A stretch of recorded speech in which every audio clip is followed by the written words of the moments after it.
নমস্কার বন্ধুরা, আশা করি সবাই ভালো আছো। জয় মাতারা, জয় গুরু বামদেব। আমি আজকে যে কাজটা করছি এটা হচ্ছে একটা প্রেত বশীকরণ।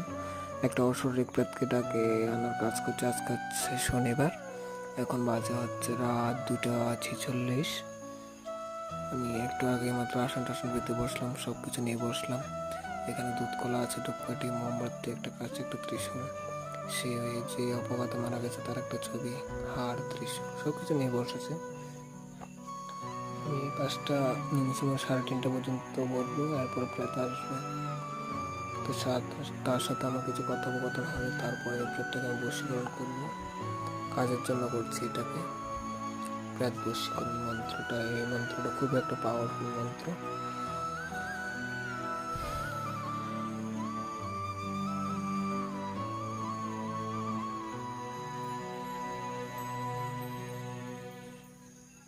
জয় মাতারা, জয়।